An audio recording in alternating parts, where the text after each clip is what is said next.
अस्सलामु अलैकुम रहमतुल्लाह। एक इस्लामी भाई व्हाट्सएप पर रोज़े और वज़ू के मुतालिक सवाल करते हैं। बहुत ही अहम मसला था, तो मैंने चाहा कि आप लोगों के साथ भी शेयर किया जाए। इस मसले को जानकर आपको और मुझे इंशाअल्लाह अज़्ज़ व जल बहुत ज़्यादा फ़ायदा हासिल होगा। सवाल उन्होंने मुकम्मल डिटेल के साथ लिखा है। फरमाते हैं कि मैं जुमे का गुस्ल करके कपड़े बदलने के लिए कमरे में गया।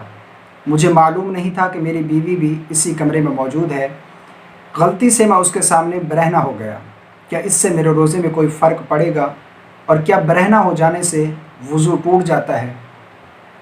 देखिए, बरहना होने से रोज़े में किसी किस्म का कोई फ़र्क नहीं पड़ता। ये एक अलग बात है कि कोई मर्द औरत की शर्मगाह को ना देखे और कोई औरत जो है मर्द की शर्मगाह को ना देखे, लेकिन इससे रोज़े में किसी किस्म का कोई फ़र्क नहीं पड़ेगा और ना ही इससे वज़ू टूटता है। बरहना होने से वज़ू में भी कोई फ़र्क नहीं पड़ता, वज़ू भी नहीं टूटता।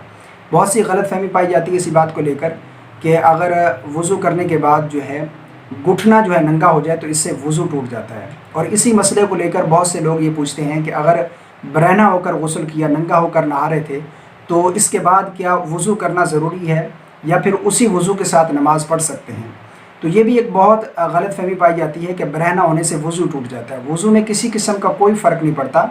अगर बरहना हो जाएंगे, बाज़ दफ़ा जिस तरह होता है कि गुस्ल करके फिर कपड़े बदलने के लिए, और इस तरह भी बरहना नहीं होते, पहले कमीज़ पहनते बाद में शलवार पहनते हैं, तो इस तरह करने से वज़ू में किसी किस्म का कोई फ़र्क नहीं पड़ता। अगर बरहना होकर नहा रहे थे और वज़ू के अज़ा धुल गए, उसमें यकीनन धुल जाते हैं, यानी कुल्ली भी कर लेता है इंसान और नाक में पानी भी डाल लेता है। उसके बाद जो है फिर वज़ू के तमाम अज़ा धुल जाते हैं, यानी चेहरा भी धुल जाता है, सर भी धुल जाता है, उसके बाद बाजू भी धुल जाते हैं, पाँव भी धुल जाते हैं, वज़ू के तमाम अज़ा धुल जाते हैं, वज़ू हो जाता है इसी तरह गुस्ल करने से। अगर उसके बाद बग़ैर वज़ू किए उसी वज़ू के साथ नमाज़ पढ़ेगा तो बिल्कुल उसकी नमाज जायज़ है। ये भी एक बहुत बड़ी गलतफ़हमी पाई जाती है कि बरहना होने से गुस्ल करने से वज़ू नहीं होता, तो ये इस तरह बिल्कुल गलत है।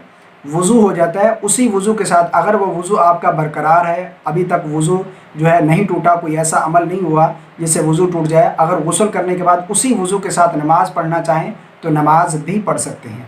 बरहना होने से वज़ू में रोज़े में भी किसी किस्म का कोई फ़र्क नहीं पड़ेगा और रोज़े में और वज़ू में किसी किस्म का कोई फ़र्क नहीं पड़ेगा। अल्लाह तबारक व तआला से दुआ है कि अल्लाह हम सबको दीन की समझ अता फ़रमाए। आमीन। अस्सलामु अलैकुम व रहमतुल्लाह।